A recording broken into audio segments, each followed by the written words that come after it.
Sa ipapagbalita, diniklara po ng House Justice Committee na sufficient in grounds ang ikatlo at ikaapat na impeachment complaints na inihain laban kay Vice President Sara Duterte. Eden Santos sa balitang niya. The chair declares the third impeachment complaint sufficient in ground. The fourth impeachment complaint is declared sufficient in grounds. Sa loob lang ng mahigit isang oras, mabilis na idiniklara ng House Committee on Justice na sufficient in grounds ang third at fourth impeachment complaints laban kay Vice President Sara Duterte. Nanindigan ng mga endorser at maging ang mga miyembro ng komite na may sapat na batayan ang mga aligasyon sa Zabalya et al. At Cabrera impeachment complaints para magpatuloy ang proseso. Ipinunto rin ng mga ito ang umano'y kabiguan ng respondent na sagutin ang bawat aligasyon. Kabilang narito ang mga aligasyon ng banta sa buhay ng Pangulo at iba pang opisyal, hindi maipaliwanag na yaman, paglabag sa SAL and requirements, panunuhol at umano'y maling paggamit ng confidential funds. Kung ganito kabigat ang mga paratang, hindi pwedeng manahimik. Kailangan itong sagutin. Tiningnan din nila ang Consolidated Verified Answer ad cautelam ng kampo ni VP Sara bilang general denial at motion to dismiss. Hindi raw sinagot ng punto por punto ng Vice Presidente ang bawat aligasyon. Sa halip nila ay kinwestiyon ng kampo ni VP Sara ang paglabag sa due process at ang lacking the ultimate facts ng impeachment complaints. Nakikita naman po natin na wala pong direktang mga sagot at puro general allegations,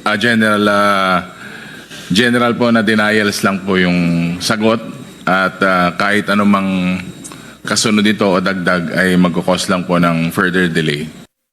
Pero bago ang determinasyon kung may sapat na batayan ng mga reklamo, iginiit ni Cagayan de Oro Representative Rufus Rodriguez na suriing mabuti ang bawat grounds batay anya sa Section 7 ng Rules of Impeachment. Idiniin pa ng kongresista na malinaw na sinagot ni VP Sara ang ilang aligasyon sa impeachment complaints. Nakasaad sa ad cautelam na walang contract to kill. Nakaapilang notice of disallowance na inisyu ng Commission on Audit. At sinungaling din daw si Ramil Madriaga. Section 7. Submission of evidence and memoranda after receipt of the pleadings, affidavits, and counter-affidavits and relevant documents provided for in Section 6 or the expiration of the time within which they may be filed, the committee shall determine whether the complaint alleges sufficient grounds for impeachment. So we are going to go into grounds because that will be what will be heard in the committee. So I think we should go one by one.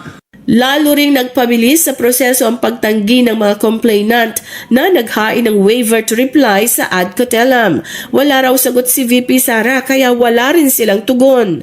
The chair wishes to state for the record that with the waiver of filing of reply of the complainants of the third and fourth impeachment complaint, the complaints and answer are deemed submitted for the purpose of determination of sufficiency in ground.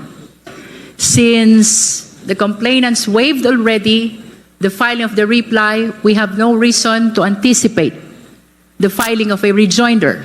It therefore means that the answer of the respondent is the last responsive pleading, which will be included in our consideration in the determination of sufficiency in ground. Itinakda ng komite sa March 25, 2026 ang hearing proper kung saan ay inaasahan ang presentasyon ng mga ebidensya at testigo ng magkabilang panig. Maaaring dumalo o hindi si VP Sara. Eden Santos para sa Mata ng Agila. Matatag, matapang, matapat.